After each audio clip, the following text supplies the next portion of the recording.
Šiandien mes susitikom su Andžela. Aš jau mačiau, ta prasme, tik tai, kad man pagal mane viskas gerai. Viskas gerai. Tvarka. Ja. Tai dar sakai. Tvarka. Gerai, tai visi dėl visų. Projektas Jauku namuose. Ir šiandien kalbinu Andželą. Ačiū tau labai, kad atkeliavai pas mus. Ir tiesiog rimtu supažindinti visus su tavim, kas tu esi, kas tau svarbu, kuo tu užsiemi. Tai gal pradėkime nuo to, tiesiog kuo tu gyveni šiuo laikotarpiu, apie ką tu esi. Kas tau svarbu, kas tau rūpi, kas vyksta. Kas vyksta. Tai dabar turbūt pagrindinis mano toksai veiksmas, kuris atsitiko mano gyvenime, tai yra esu pokyčių stadijoje, tai keičiu darbą, tai bus nauja visiškai veikla. Ir tai yra tai, kas vyksta šiuo metu mano gyvenime, kas yra man labai svarbu, nes kiekvienam žmogui yra svarbu turėti tą gerą darbą, kuris patenkintų, ta prasme, tos mūsų poreikius, bet ne tik tai finansinius, bet ir dvasinius, ir kad tu žmogus galėtum save realizuoti. Tai tikrai turiu didelių lūkesčių naujam darbui, bet svarbiausia, tie lūkesčiai tai yra susiję su naujais žmonėmis, tie, kurie ateis į mano gyvenimą. Ir ką aš iš jų galėsiu pasimti savo ir ko išmokti. Tuo tarpu esu labai dėkinga ir dabartiniam tam darbui, nes tikrai kiekviena ta veikla, kurioje mes esam, jinai kažko duoda. Vis tiek. Tiesiog tu mokaisi tau ar darbovietė, ar kažkoks tavo galbūt hobis kažkur, kur tu eini ir sutinki žmonės, tai tau gyvenimas tiesiog leidžia sutikti tos žmonės, iš kurių tu gali kažko išmokti. Ir jie tau siunčia kažkokį signalą. Vienas tau sako, kad, tarkim, reikia padirbėti su komunikacija, pavyzdžiui. Ir tu tada gavai signalą, kažkas ne taip, kažkaip galbūt ir savo mintis išreiškiu neteisingai. Tada tu eini ir tiesiog man toks irgi buvo vienas pavyzdys labai geras, dabartiniam netgi darbe, kada aš pajutau tiesiog, kad galbūt vienas iš mano kolegų nejaučia man pasitikėjimo. Aš taip jaučiau. Jis to nepripažino, aš teisiai pasakiau, kad aš jaučiu, kad tu nepasitikė manim. Bet jis to nepripažino. O tiesiog po savaitės aš tiesiog su draugė ėjau Blusturgį, iš Blusturgį mėgstu įsigyti knygų, jeigu man kažkokios patinka, nes jos yra daug pigiau ten gali įsigyti, nes nesvarbu, jeigu kažkas ir skaitė jau tą knygą, informacija lieka ta pati. Tai ir, žinot, ir ten radau knygą Pasitikėjimo galia. Ir aš tik einu, kaip aš jos neįsigysiu, aš privalau ją įsigyti, nes aš apie tai kalbėjau. Ir suprantat, ir aš kai kalbėjau su to žmogum, aš pasakiau, žinot, aš nežinau, ar taip yra, bet aš jaučiu, kad nėra pasitikėjimo. O šitą knygą, kai skaitau, tai atvirkštinį variantą perskaičiau, ta prasme, ten tiesiog žmogus pasakoja istoriją, čia verslo žmogus, reiškia, kad kai yra pasitikėjimas, tu jį jauti. Tai tiesiog aš gavau atsakymą. Tiesiog toj knygui aš gavau atsakymą. Ir aš iš vis labai įdomiai skaitau knygas. Aš nemanau, kad knygą reikia perskaityti iki galo. Ir pavyzdžiui, šiais metais aš tikrai nemažai knygų perskaičiau ir viena iš tų tai yra Dale Carnegie, reiškia, kaip nustoti nerimauti ir pradėti gyventi. Tai aš turbūt neperskaičiau tik paskutinės dalies ir sustojau ties to. Tarkim, aš skaičiau irgi beveik iki galo, sakykime, yra toks Itzhak Bentusevičius labai patinka man, tai yra kaučeris galima sakyti, čia Rusai, Ukraina gyvena berods. Ir jo yra knyga Veik arba 10 sėkmės įsakymų. Ją aš beveik iki galo perskaičiau. Bent jau su tais įsakymais visai susipažinau. Tai va, ir labiausiai man jinai įsimintiniausia iš tų šiais metais perskaitytų. Tačiau aš skaičiau kitas knygas ir, pavyzdžiui, yra tokias apie savo vidų daugiau, žinai, kaip su savim dirbti. Tai veidrodinis atspindis ir tai yra karminis managementas knyga. Tai aš ją perskaičiau iki tam tikros dalies, kurią aš pradėjau taikyti. Ir mes jau kalbėjom su tavim prieš pradžią, ne? Tai tiesiog apie tai, kaip, pavyzdžiui, tu savo gyvenimą gali sukurti pats. Ta prasme, ir ta pagrindinė taisyklė yra tokia, kad ką tu nori gauti, tu turi duoti kitiems. Tiesiog. Ir kaip mes jau pakalbėjome, ne, prieš tai, kad tai apie tarnystę. Bet, matai, aš tai kitaip matau, per kitaip aš tą. Kitų pavadinimų. Ir tiesiog, ir ten tai yra nagrinėjimas savo pavyzdžių, ir tai yra Michaelo Roacho knyga. Ir, pavyzdžiui, dabar bus Ukrainoje jo treningas ir jis atvažiuoja, bet aš labai laukčiau, kad jeigu atvyktų į Lietuvą, tikrai dalyvaučiau, nes tai yra tiesiog įdomu, nes tai, ką jis rašo, mano nuomonė, tai veikia. Ir, pavyzdžiui, aš tikrai save stengiuosi nuteikti tam, kad aš atėjus į naują tą įmonę, kurioje aš dirbu, ar toj, kurioje dirbau, ar dabar aš į naują ateinu, tai aš stengsiu sukurti tokią aplinką, aplink save, tas savitarpio pagalbą, ar kaip čia pasakyti, ir palaikymą, ne? Tai, kad aš pasitikiu savo komandą, savo darbuotojais, jais tikiu ir jie tikės manim, ne? Ir aš pasitikėsiu savo vadovu ir pasistengsiu padaryti taip, kad pateisinti lūkesčius, galbūt taip, kaip čia įvardinti. Ir tuo tarpu ir pati gerai tame jausis. Tai kaip aš nusiteikiu tam darbui. Aš atsimenu, šie metai tai toks bus labai, tokie įdomus metai man. Nes pradžia tai yra, vėlgi, irgi buvo pokyčiai su darbu susiję, tam tikri iššūkiai ir aš su jais susidorojau.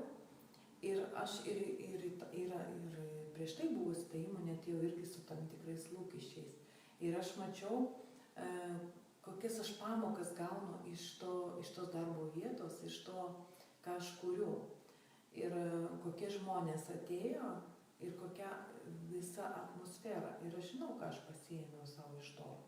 Ir supratau. Ir matyt, galbūt tas mano mąstymas, ta transformacija įvyko labai greitai, kad aš gavau tą naują pasiūlymą ir einu pirmin. Aš taip tai įsivaizduoju. Ir esu dėkinga už tai. Iš vis visiems galiu pasakyti, kad jeigu jauti, kad tau blogai toj vietoj, kurioje tu esi dabar, nebūtinai blogai, bet tu jauti, kad tai ne tavo, kad tai kažkas ne taip, tai reikia nemeluoti nei savo, nei kitiems žmonėms. Ir ypatingai vadovams. Būk sąžiningas visų pirma su savim, o paskui reiškia ir su vadovais. Nes, kai jauti, kad ne tavo tai, tai tiesiog tu ir nesi efektyvus. Ir negali būti efektyvus. Tai čia tai, kas yra susijęs su darbais. O šiaip pati žinai ir kur mes ir susipažinome, ne? Tai mano ta antroji veikla yra, tai yra mafijos vakarai. Ir kaip aš ir minėjau savo aprašymę, tai tikrai mafijos žaidimai man tapo tokiu lūžio tašku, kada aš pradėjau keistis. Ir keistis aš pradėjau į gerą pusę. Aš taip vertinu, nežinau kaip aplinkiniams, bet savo aš pasikeičiau į gerą pusę, nes aš pradėjau jaustis daug geriau. Ir aš dėl to, pavyzdžiui, asmeniškai labai džiaugiuosi. Ir iš viso pirmą kartą gyvenime, kada aš sužaidžiau tą mafiją, tai buvo darbinis treningas. Ir mes buvom, reiškia, su mano viena kolegė kartu. Taip, ta prasme, aš buvau tenais atskirai mokiausi, jinai paskui irgi baigė tos mokymus ir irgi ten sužaidė. Ir mums tada patiko. Bet mes neįsivaizdavom, tai buvo seniai, kad prieš 4 metus. Mes neįsivaizdavom, kad čia kažkur Vilniuje vyksta tie vakarai ir kad tai yra, ta pramoga yra, kažkam pramoga, kažkam ne, kad tai ir vyksta. Mažai tos informacijos buvo, gal mes tiek dėl to Facebooko nesinaudojam, kiek dabar. Ir tada tiesiog kažkada jinai kažkur turėjo, taip įdomiai gyvenimą susiklosti, jinai ten turėjo balių kažkokioje kavinėje, o tai kavinėje pradėjo organizuoti tos mafijos vakarus ir ta kavinė pasidalino. Ir per tai mes gavom tą informaciją ir ten pradėjom lankytis. Tai ką aš atėjau pirmą kartą ir ko mane paveikė, tai ne pats žaidimas, nes žmonės, kurie ten buvo, jie buvo be galo skirtingi ir ką aš juose visose mačiau, tai kaip jie moka džiaugtis gyvenimu. Ir aš supratau, kad aš iš jų galiu to išmokti. Ir dėl to aš ir įsitraukiau tą mafiją. Bet ta mafija tai čia yra žaidimas. Ir tai yra tik tai priemonė. Tai yra, kai kurie galbūt bijo, žinai, to pavadinimo pačio, ką šitą mafiją, žinai, žudyti, bet žudyti nereikia, tiesiog ne žodžio prasme. Bet tai yra tas žaidimas, kuriame tu gali pamatuoti skirtingus vaidmenis ir skirtingai pabandyti pasijusti. Tu vaidini tą jausmą, tu jo neturi, bet tu vaidini. Ir tam kažkas kažką parašė. Aha, prisijungė Rasa. Sveiki visi, kurie dalyvaujat ir kurie vėliau žiūrėsit. Ačiū Jums, kad esat kartu. Bus klausimų kokių nors, rašykit, klauskit, komentuokit. Tai va, tai žinai, tai tas vaidmenų žaidimas ir yra tai, kad tu pavaidini piktą ir pajauti. Nes ten, žinai, vyksta diskusijos, įrodinėjimai ir visa kita. Ir aš neseniai irgi netgi buvau pakvietus fotografę ir tiesiog man buvo gera žiūrėti tas nuotraukas ir matyti, kiek daug spalvų turi žmogaus veidas. Ten mūsų kai kurių žaidėjų tiesiog supranti ir rimtas, ir susimąstęs, ir su šypsena, ir su įtarimu. Ir tos emocijos, jos taip skaitosi ant tos nuotraukos. Ir man gera stebėti tas tokias transformacijas. Man gera stebėti, pavyzdžiui, kai aš matau, kai žmogus turi tam tikrų blokų ir per tą žaidimą kovoja su savim ir daro pažangą. Tai dėl to tai man tai yra žiauriai faina. Tai tikrai, kaip pasakyti, nes aš labai ir noriu, kaip aš gavau iš to žaidimo, tai kad tapau drąsesnė, pavyzdžiui. Tai man irgi nauja patirtis, aš su tavim kalbu laivą, aš kažkur truputį jaudinusi, bet aš kalbu ir aš einu, supranti, ir tai yra drąsa. Todėl, kad anksčiau aš galbūt to nepadaryčiau. Ir, kažkaip tai, žinai, ir tai tikrai dėka tos mafijos, nes tu kiekvieną kartą ateini į svetimus žmonės ir žaidi su jais, ir ta prasme, ir turi ir išmokti, ir įtikinti, kai reikia, ir argumentuoti, ir prisistatyti. Ir ten daug įvairių tokių dalykų yra. Ir tikrai tas, kas norės kažką tai savo paimti iš to, jis tikrai paims. Tai va tokios veiklos mano. Taip, kaip tu pasakytumai, kokius žmonės tu pakviestumai į savo mafijos žaidimą, ko jie norėtų savo gyvenimui, savo veiklai, kokiu atveju jiem ateiti pas tave? Žinai, aš galiu pasakyti, kad šis žaidimas tinka visiems. Absoliučiai. Tai nėra žmogaus, nėra kažkokios atskiros kastos, kurią aš išskirčiau. Aš asmeniškai esu atvira visiems. Yra pas mus Vilniuje tikrai klubų, kur yra prabanga kvepia tie vakarai. Tai reikia tam skirti, žinai, 30 eurų, galbūt netgi ir 50 eurų tam, kad ten nueiti, nes tu turi dar ir apsirengti tinkamai, tai dar ir daugiau turi, investuoti. Ir dar galbūt ir makiažą pasidaryti ir visą kitą. Tai ta, kurią aplinką aš kuriu paprastą tą aplinką, kur ateina paprasti žmonės, bet tuo pačiu jie nepaprasti yra.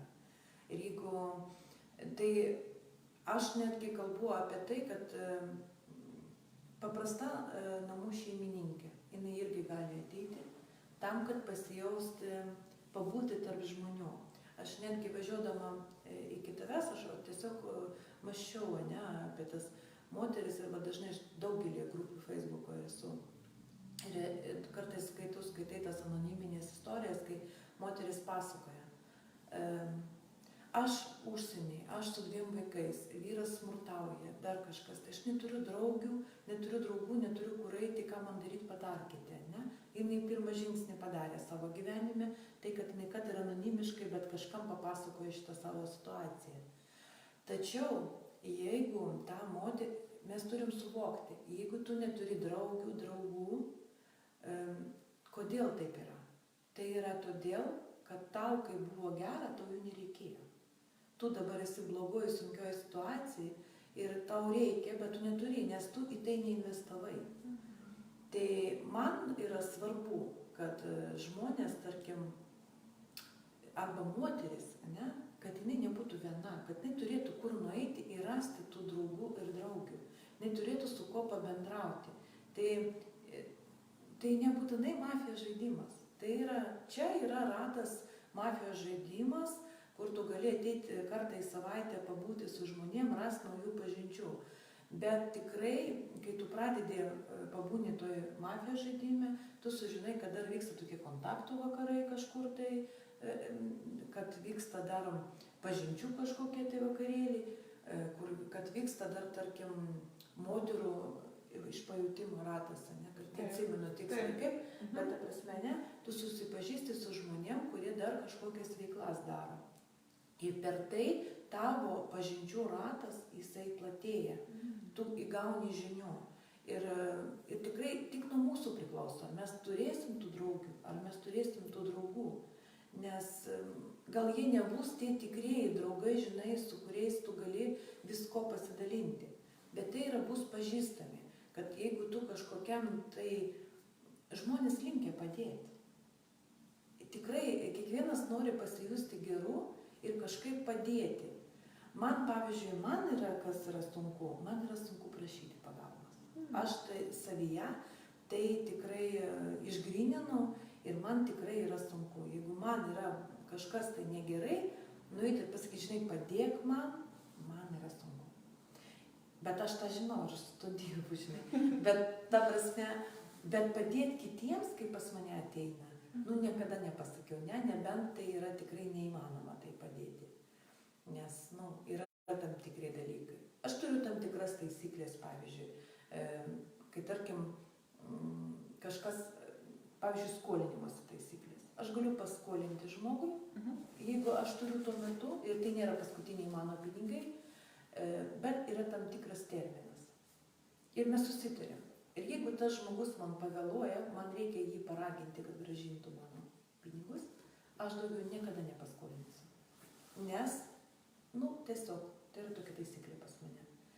Nes kartais būna taip, kad žmogus vieną kartą pavėluoja 1 dieną, kitą kartą 2 dienas, o 3 kartą tu ir nebeatgausi tų pinigų, o tai yra vis dėlto įdėta mano energija, mano darbas ir visa kita, ir aš turiu kur panaudoti. Tai vat, čia vienas iš tų tokių taisyklių, bendravimo taisyklių. Ne? Ir tiesiog, taip kažkaip tai, aš iš vis sakau, kad aš einu savo keliu, bet kur mane gyvenimas veda, ten aš ir einu. Nuvedė mane į tą žaidimą ir aš žaidžiu ir man ten gera.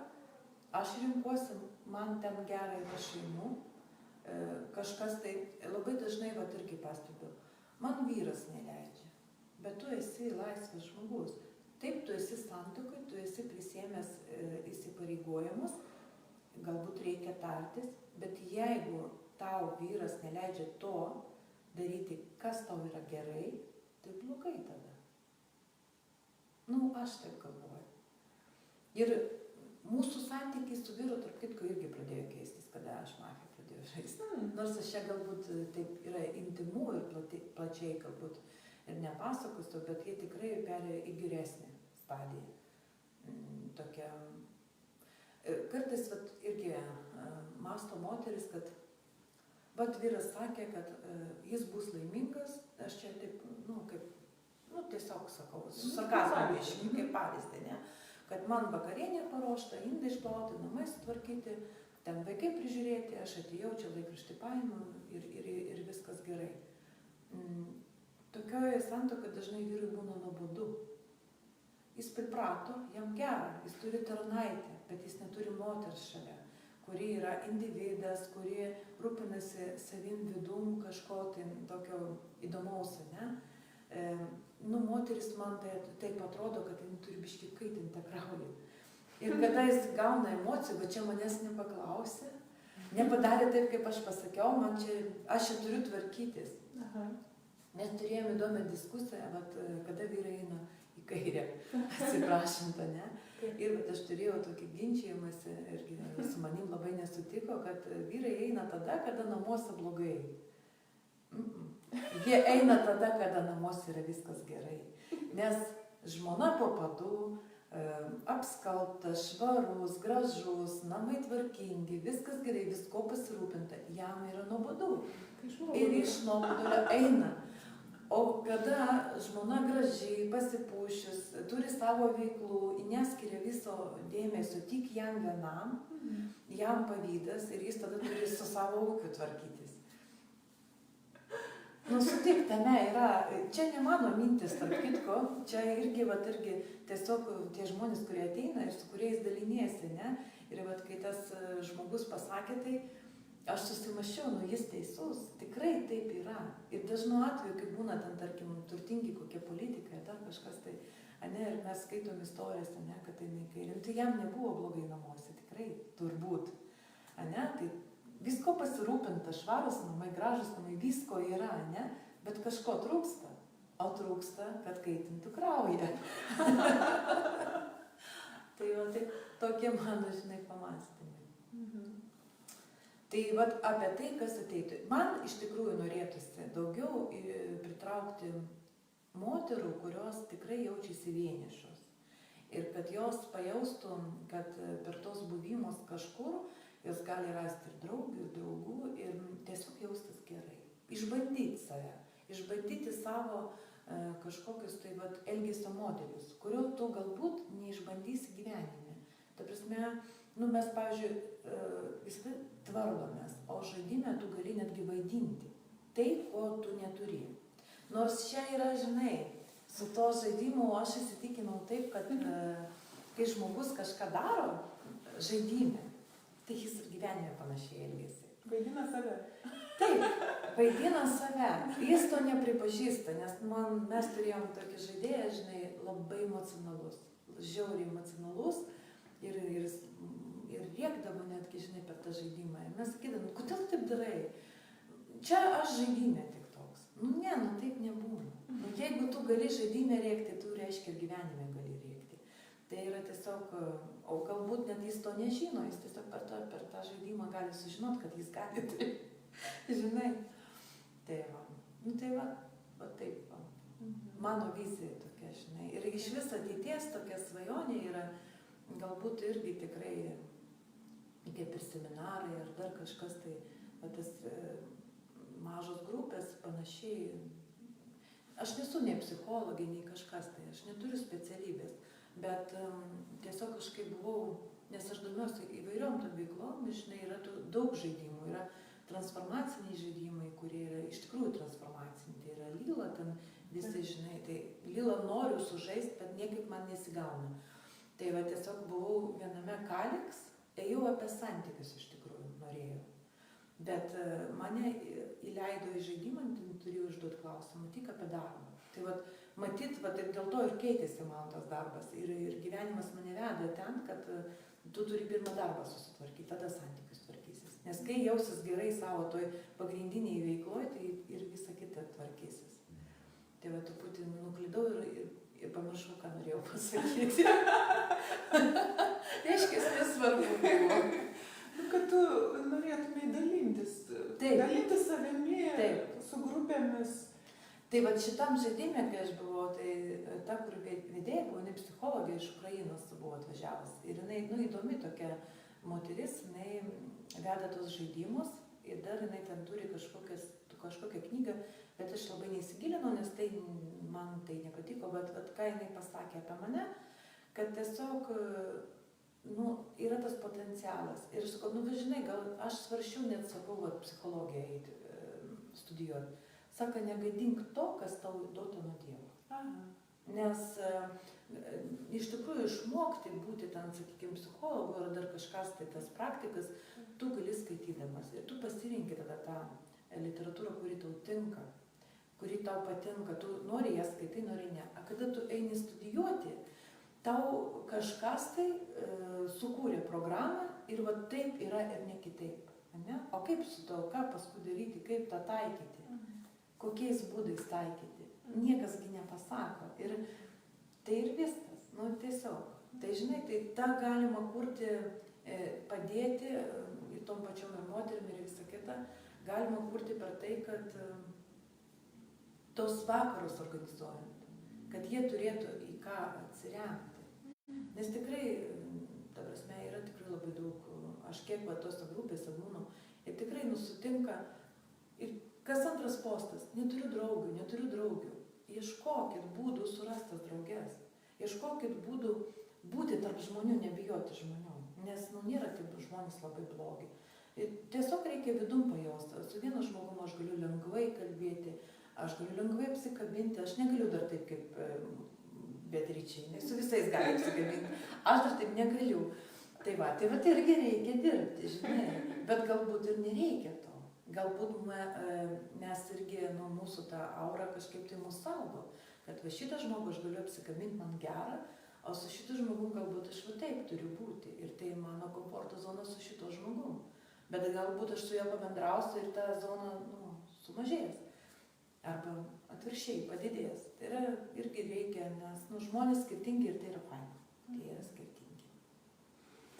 Man kažkaip tokia idėja, bet kai mes kalbėjom apie šitą erdvę, ne, kuo tu galėtumai prisidėti, tai man panašu, kad tu galėtumai prisidėti tada, kai šitą erdvę jau būtų sukurta, kurdama čia tuos ratus moteriams, galbūt tos mafijos žaidimus, galbūt tiesiog pabendravimą, kažką.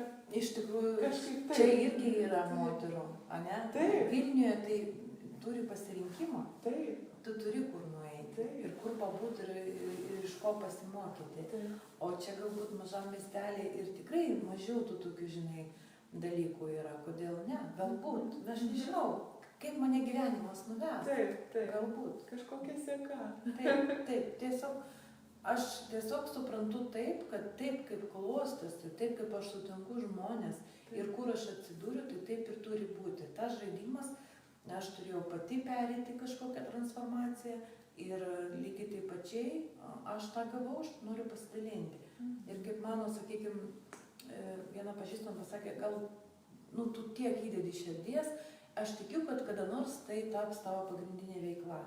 Bet aš suvokiu vienaip, kad kitaip netgi, kad galbūt ne visos mūsų tos veiklos, kurias mes mylim labai, ne, kad jos turi tapti pagrindinė veikla, jos neprivalo tapti. Tiesiog tu įdedi širdį, galbūt tai negrįžta tau labai didelė finansinė nauda, bet tu per kitur gauni. Aš pavyzdžiui vertinu tai, kad aš čia investuoju savo laiką, savo širdį, savo energiją, bet aš gavau labai gerą pasiūlymą dabar darbui. Ir man jis patinka. Ir aš galvoju, kad tai dėkingumas man už tai, ką aš darau. Galbūt, tiesiog, mano toks mąstymas, man gera taip mąstyti. Gal tai nesusiję, bet man taip gera mąstyti apie tai. Ir man gera jaustis. Bet tame visame kame. Ir aš tiesiog, irgi galvoju, man faina, kada rašo, kad ačiū, kad aš organizuoju ir visą kitą. Bet man faina, kad jie ateina. Man faina labai, nes tada aš žinau, kad aš darau ne veltui. Aš tai darau dėl žmonių, žmonės ateina dėl, ne dėl manęs, dėl savęs ateina, bet jie gauna irgi geras emocijas. Ir aš gaunu geras emocijas. Jie šypsosi, aš šypsausi, jie džiaugiasi savo pergalę, aš irgi kartu su jais. Ir manęs klausia, tai, tu vedi visada, o negaila, pažaisti. Aš žaidžiau, labai daug žaidžiau tą žaidimą. Ir tikrai galbūt dabar vėl atsirastų laiko kažkokio ir aš tikrai žaisiu, bet kitur, ta prasme.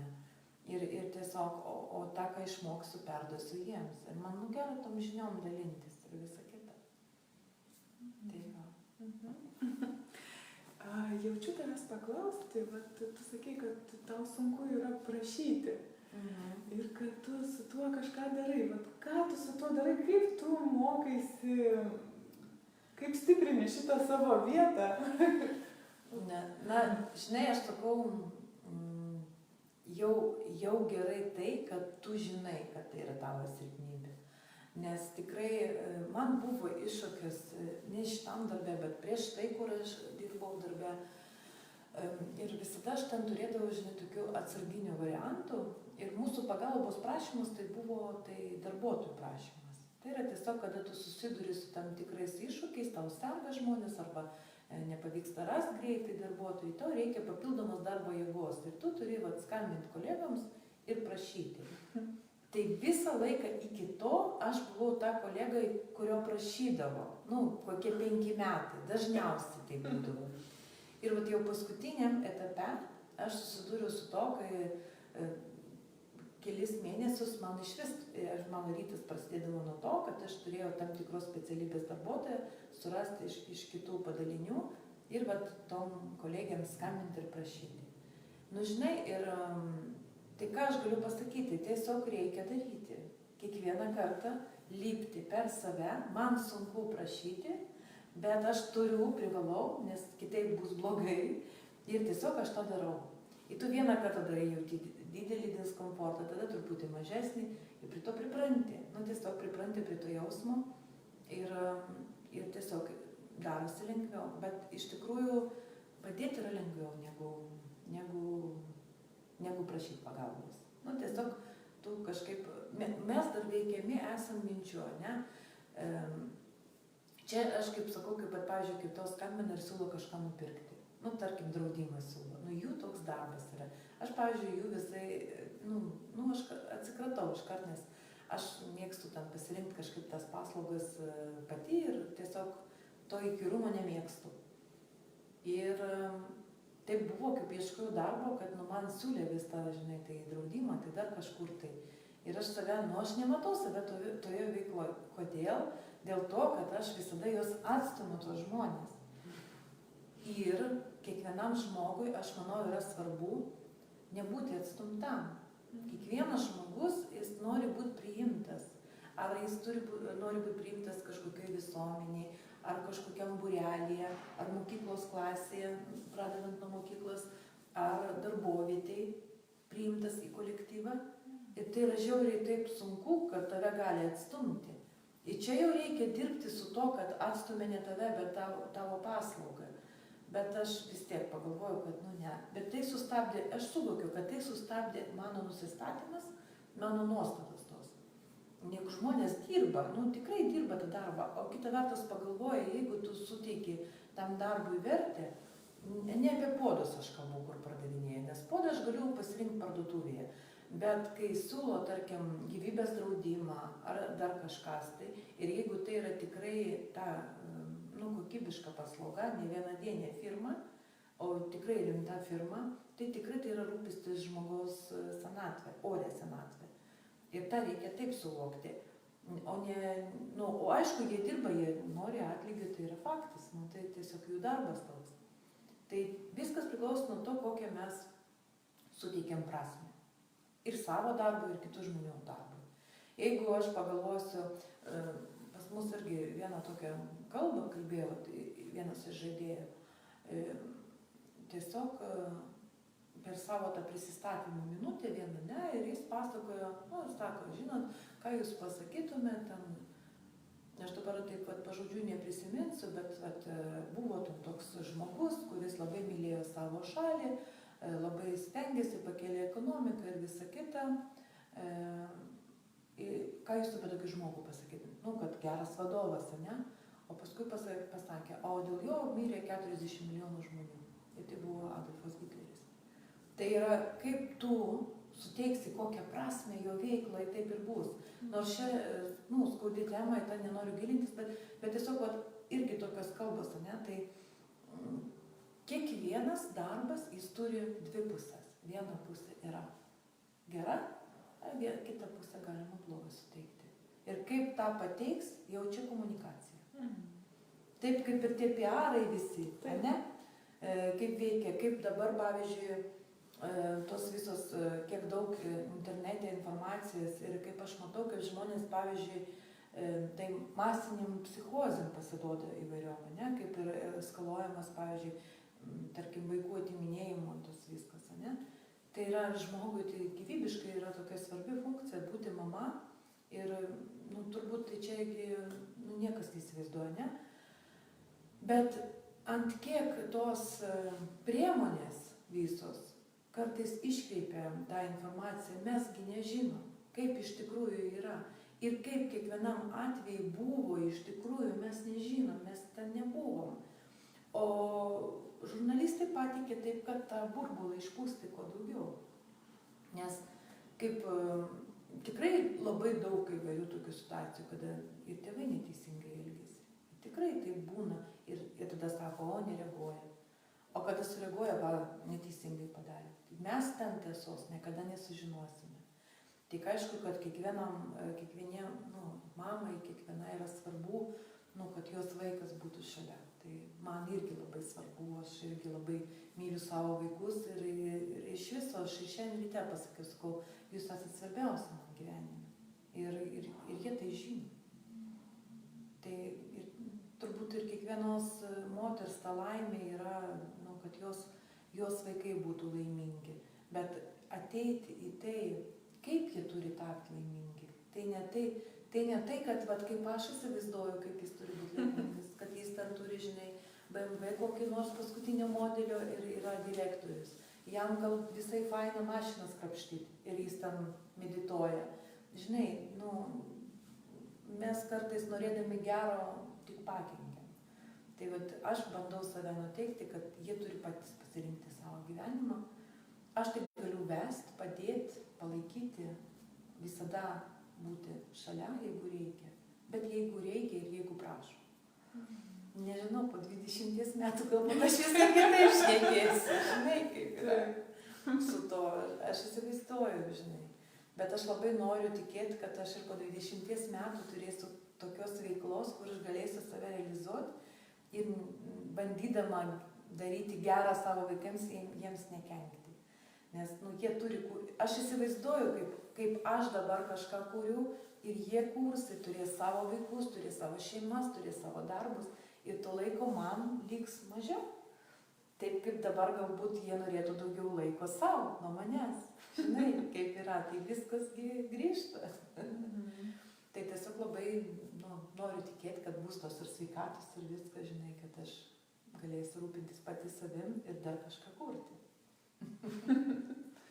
Aha. Aš patyriau, kad tam žaidime Mafija yra galimybė pačiupinėti, kas tas yra visuomenės nuomonė. Kaip jinai veikia ir tyrinėti, bet kaip jinai mane veikia, neveikia, kas su to vyksta, ar ne, kaip keičiasi ta banga, kažkas kažką pasakė, kas darosi toliau. Tai yra taip įdomu, toksai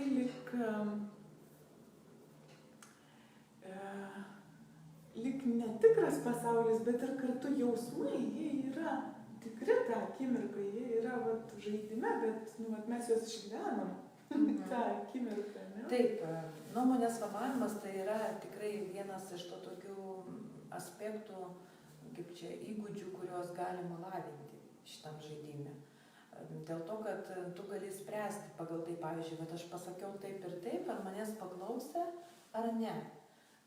Bet su to reikia ateiti su tokiu nusistatymu, kad aš su to noriu dirbti ir tą tobulinti reikia. Nes ten, kur mes dar žaidžiam, tai mūsų ta argumentacija yra pakankamai tokia dar silpna, aš sakyčiau. Nes mes dar mokomės žaisti iš tikrųjų, bet kur yra rimti žaidimai, ten žmonės biškiai jau kitaip argumentuoja ir jie tikrai sugeba pakeisti nuomonę žmogaus, taip kaip jam reikia.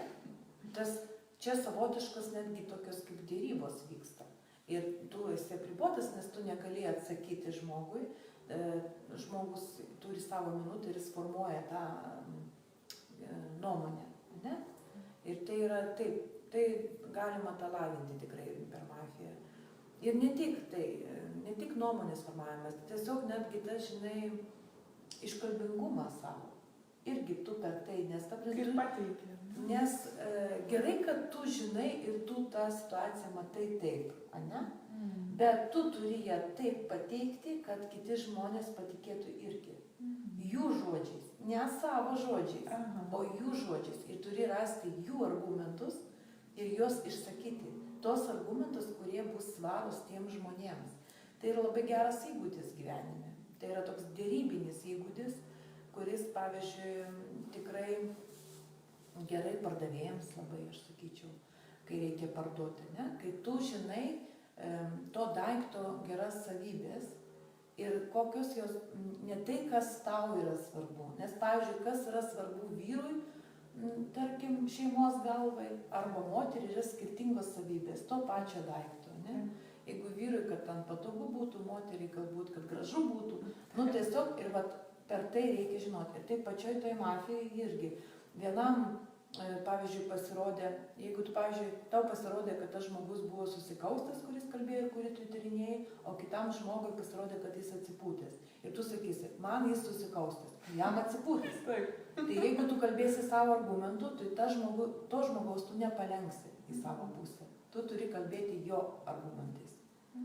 Ir tos dėrybos, jos visur, jos ir šeimoje, jos ir veikloje, turgui. Man dėrybos, žinai, labai Turkijai labai patiko. Nes vėlgi tų nuolaidų prašyti, žinai, kažkaip... Prašyti reikia vėl. Taip, vėl prašyti reikia. Bet ten išmokau, žinau, aš ten jau buvau pasiruošus, kadangi, vis tiek jau ten turi tų pinigų, žinai, ne tiek daug. Ir kada, nesinori išleisti daugiau, jeigu žinai, kad gali mažiau išleisti. Ir mes ėjom, aš atsimenu, batus pirkti. Ten tikrai tokie fainas turgus. Jie turkai labai malonus, iš tikrųjų, man labai patiko tai.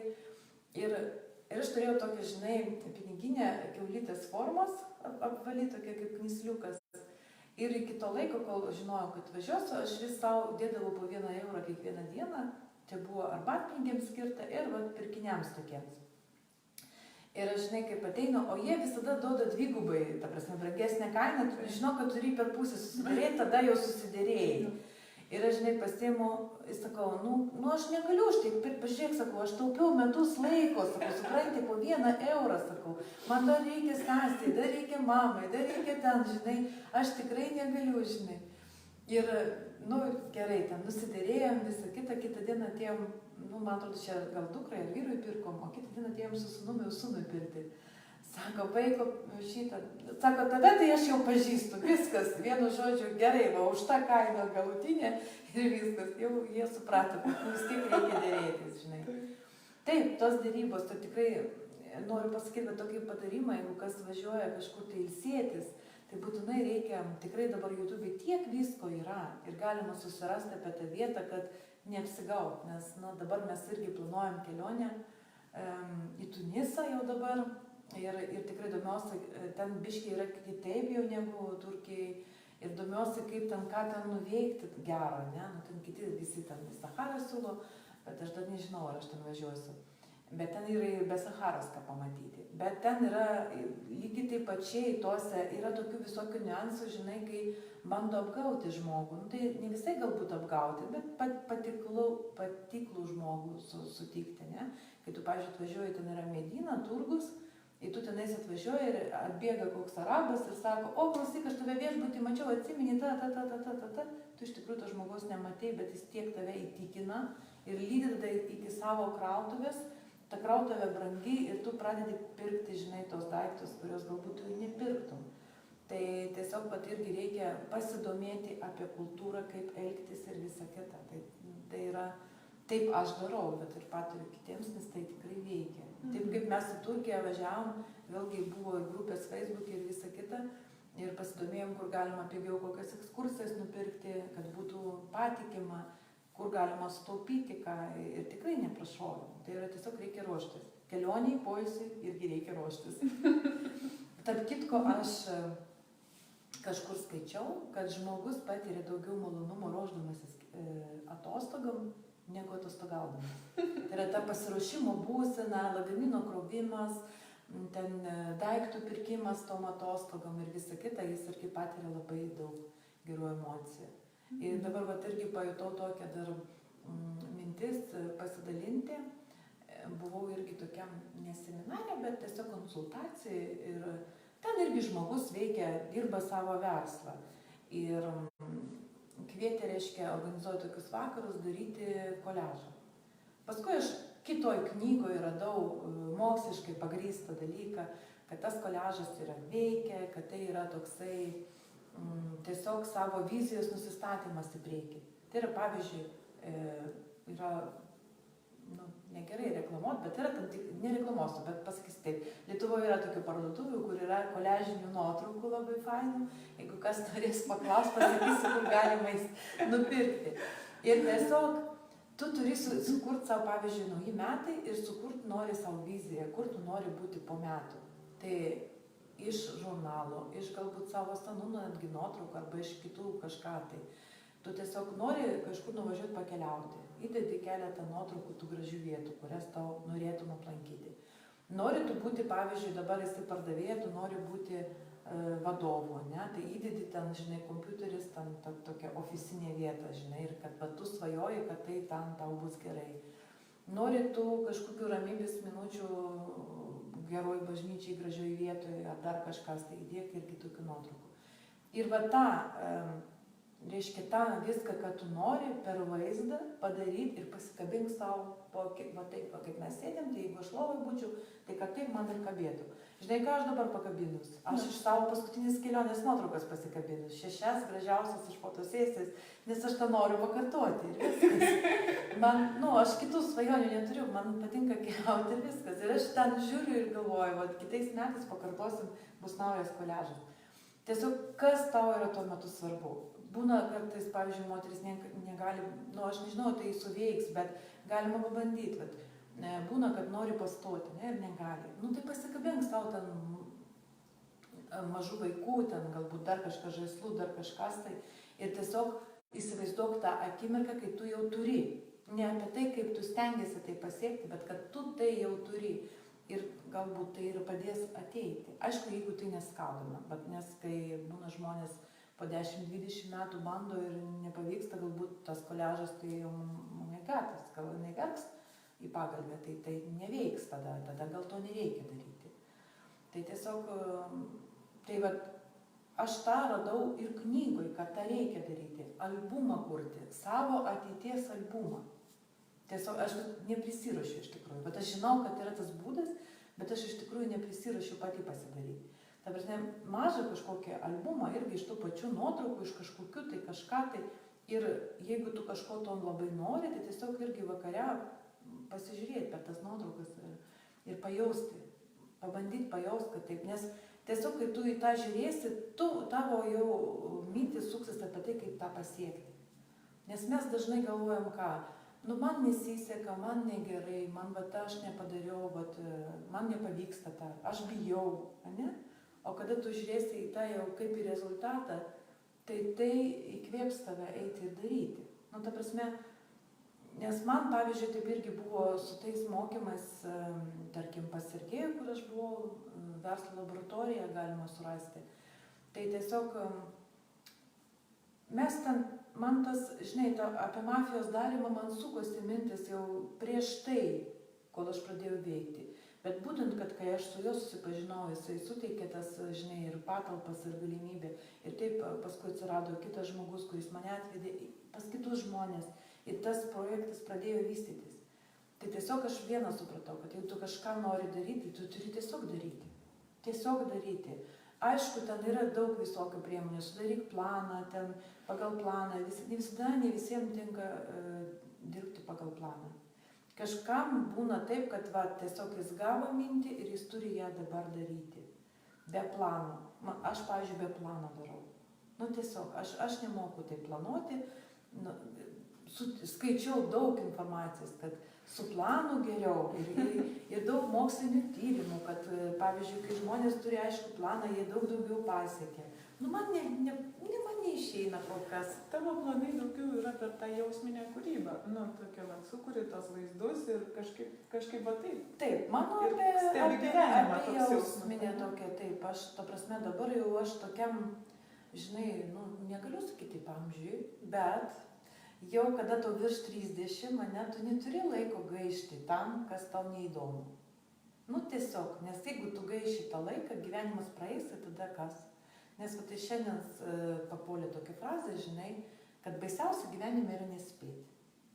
Pat tiesiog nespėti kažką padaryti, ką tu norėjai padaryti. Ir aš suvokiu, kad tai, kas yra dabar, tai yra geriausia, kas man gali atsitikti. Bet šiuo atveju yra taip. Galbūt po metų aš sakysiu, kad kažkas kito yra gerai. Bet dabar, nu, tiesiog yra va, tokia aplinka, kokia jinai dabar susiklostė, jinai yra geriausia man.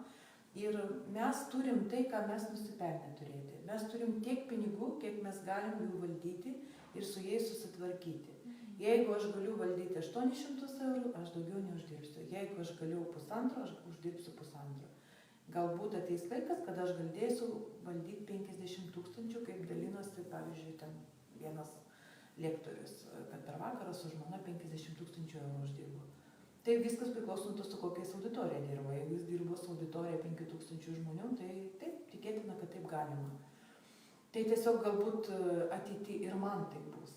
Galbūt. Bet galbūt man ir nereikia tų 50 000 per dieną. Tiesiog gal yra užtenka tiek, kiek yra ir to reikia mokėti pasinaudoti taip tinkamai. Taip, kad, kaip aš sakau, aš turiu kur gyventi, aš turiu ką valgyti, mano vaikai aprinkti, jie turi ką valgyti, aš emociškai jaučiuosi 90% gerai. Nes nebūna, žinai, euforija, nereikia galvoti, kad kažkas tai vat laimingas ir aš dabar pavydžiu, kad vat jis laimingas. Kiekvienas žmogus patiria įvairių būsenų ir tai tikrai tam tikrom akimirkom esi nusiminęs ir kažkas tau nepatinka ir kažką tu norėtum keisti. Tai yra normalu ir su to gera gyventi. Nu, vat mes visi skirtingi. Bet vat, aš turiu tokį partnerį, kokį aš turiu ir aš dėkinga, kad aš jį turiu. Nes, pavyzdžiui, savo laiku aš galėjau eiti dirbti į tą darbą, kurį dirbau, kuris pakankamai gerai apmokamas ir kuris leido man augti karjeros laiptais. Ne? Ir jeigu aš turėčiau kitą partnerį, gal aš to būčiau neturėjęs netgi. Bet už tai yra kiti kažkokie trūkumai ir su to reikia mokėti gyventi. Tiesiog reikia rasti būdų, kaip su to susigyventi. Nu, arba jeigu nėra tų būdų, tada reikia kitus sprendimus daryti. Bet tai ne apie mane, žinai, istorija. Jaučiu tavęs paklausti, va taip į išsipildymą einant, ko tu šiuo laikotarpiu trokšti išmokti? Ką trokšti patirti ir tiesiog galbūt kažkas, kas žiūrės šitą mūsų įrašą, pajaus, kad gali tau ko nors pasitarnauti ir padėti tame kelyje.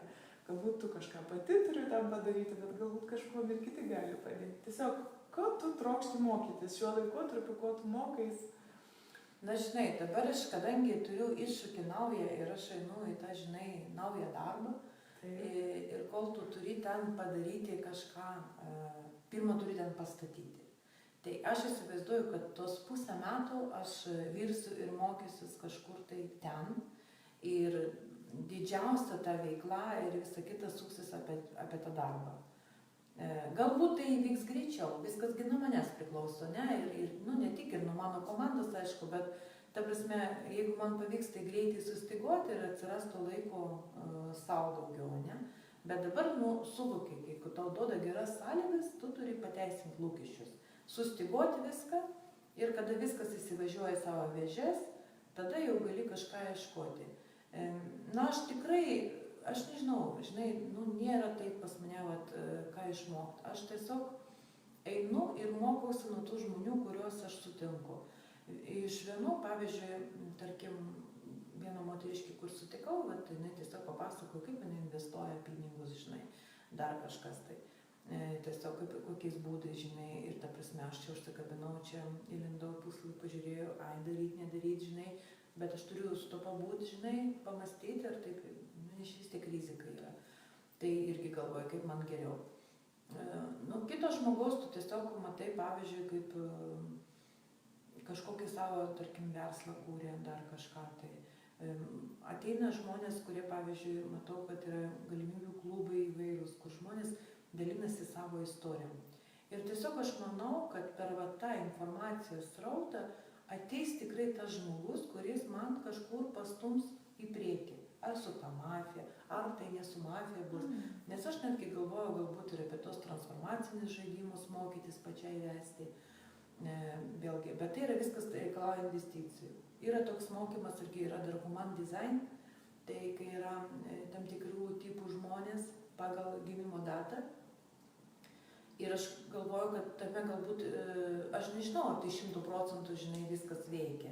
Nes aš neišbandžiau, nes, pavyzdžiui, man reikėjo išbandyti, tarkim, kaip darbo, ieškotis man negalima. Jis turi pats ateiti, bet jis neteina pats.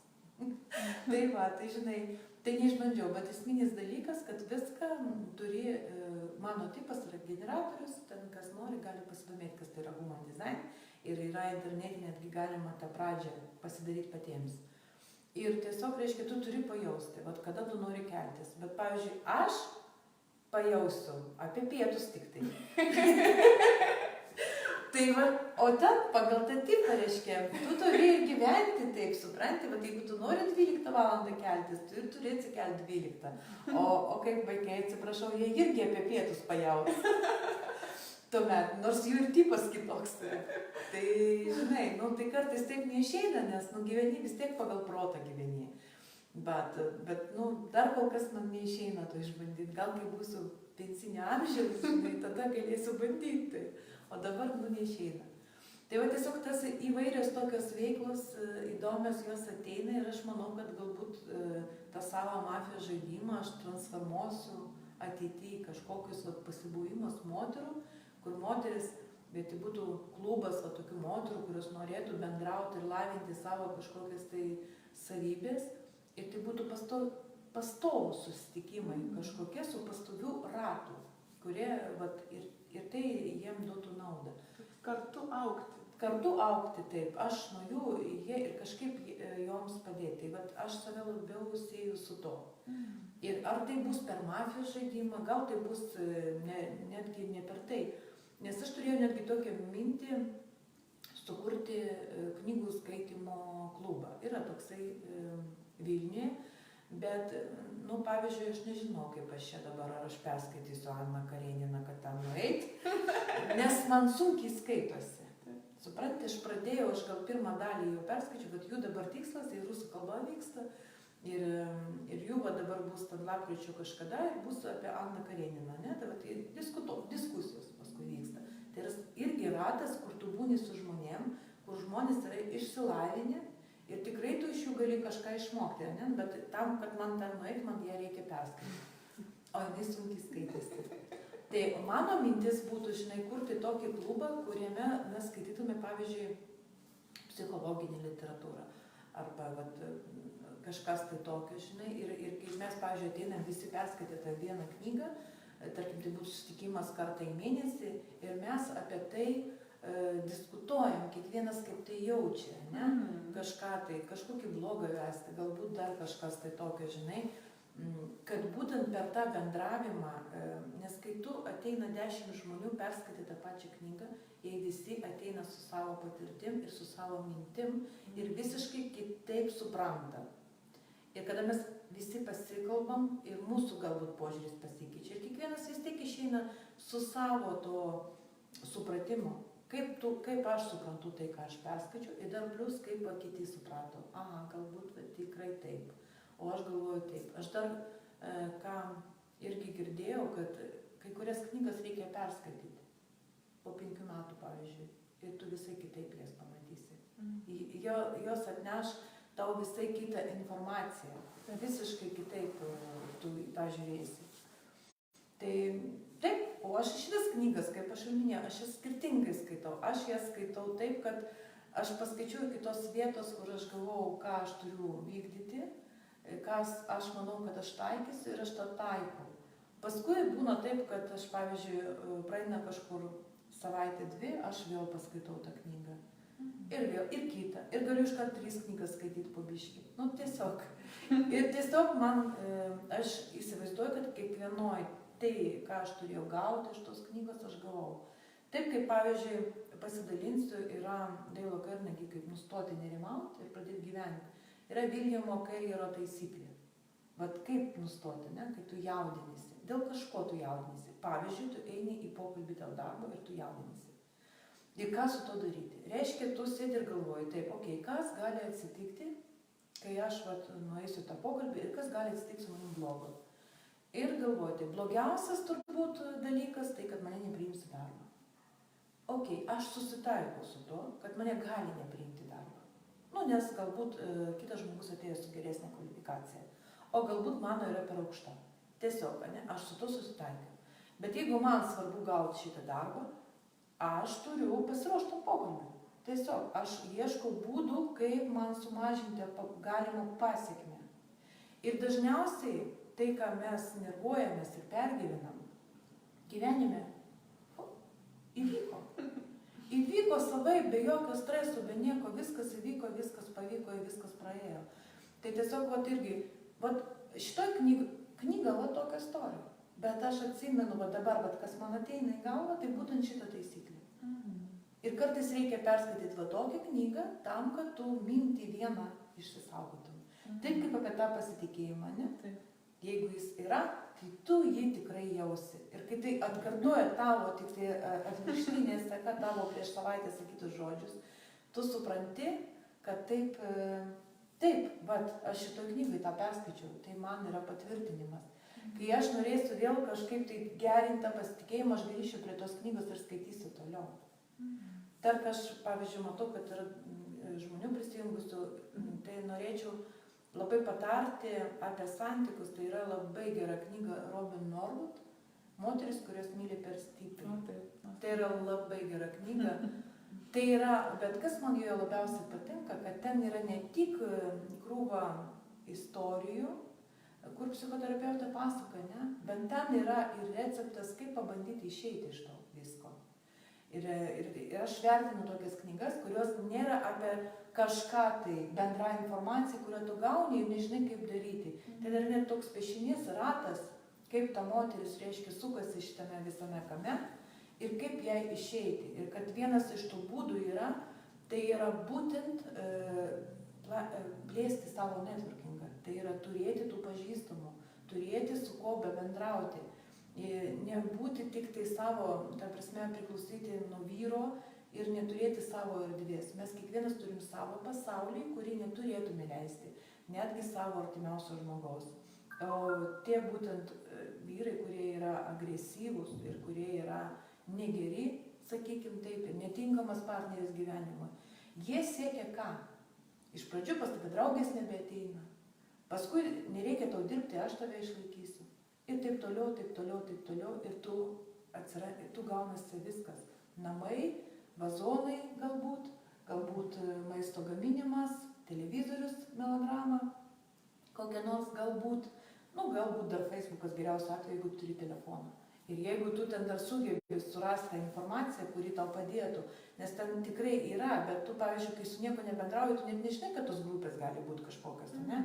Apie santykius ir kad tu ten gali kitas istorijas pasiskaityti ir pasimokyti iš kitų, tiesiog tau neteina ta informacija, nes neturi pro ką ateiti, nes tu tik tai mokykla, o mes esam vidurkis tų žmonių, 5 žmonių, kurie yra šalia mūsų, dažniausiai.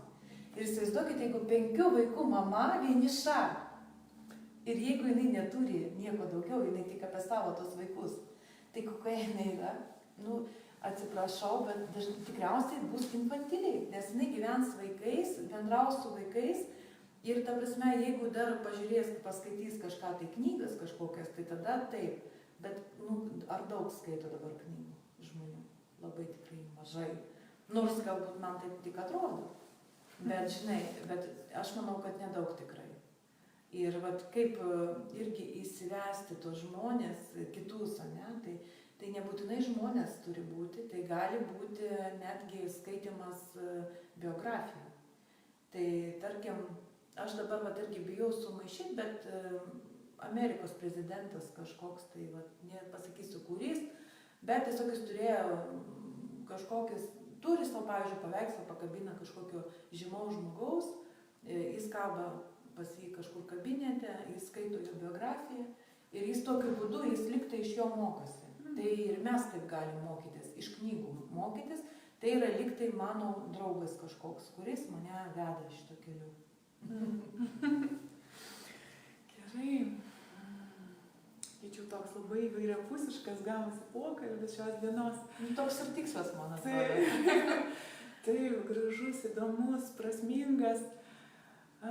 Ko norėtum palinkėti savo ir visiems, kurie žiūrės šitą pokalbį, kurie žiūri dabar?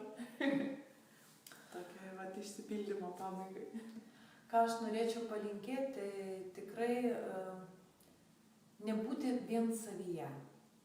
Ta prasme, jeigu tu jauti, kad kažkas yra negerai ir ta prasme nori savo gyvenime kažką keisti, tai reikia būti drąsiam ir reikia suvokti, kad tavo gyvenimas tai yra tik tai tavo gyvenimas. Ir tas, aš dabar pajutau pakalbėti apie laimę, tai laimė tai yra jausmas. Ir tai, ką mes jaučiam, kaip bebūtų keista, man buvo irgi sunku su to sutikti, priklauso nuo mūsų. Jeigu aš noriu jaustis nelaimingas, pavyzdžiui, tu gali įvairiai reaguoti situaciją. Aš praradau darbą, su manim pasielgė neteisingai, aš blogai jaučiuosi, man negera, visi blogi aplink, kodėl taip pasielgė. Ir tu gali į tai nueiti. Bet tu gali nueiti į kitą pusę ir sakyti, o, durys užsidarė, bet atsidarė langas, o pasaulis didelis ir kas mane ten laukia, aš nežinau. Ir galbūt aš rasiu 10 kart geresnį darbą ir sutiksiu 100 gerų naujų žmonių, į tą prasme, ir tą tu pasirinki, kaip tu galvosi. Ir aš noriu palinkėti, kad mes, nes aš kartais irgi mėgstu paverkšlenti. Tai tiesiog aš noriu palinkėti, kad ir aš pati visada žiūrėčiau tik tai su pozityvu. Ir tą noriu palinkėti ir visiems žmonėm, kurie žiūrės galbūt, arba žiūrėjo ir dėkinga, kad buvot kartu. Man tai buvo tokia, nauja patirtis visai. Aš paskui pati žiūrėsiu, ką aš jau prišnekėjau. Tai tiesiog sėkmės. Būkit laimingos ir laimingi, gal ir vyrai pažiūrės, kurie tai tiesiog kurkim tą gerumą, pradedant nuo savęs. Tiek. Gerai, ačiū tau labai. Ačiū. Tai žvelkim į viską per dėkingumo akis, atvėrę širdį. Ačiū jums visiems, ačiū visoms, kas buvo su mumis, kas žiūrėsite vėliau. Dalinkitės su tais, kurie jums rūpi šiuo įrašu. Ir ačiū jums labai, būkit palaiminti meilė.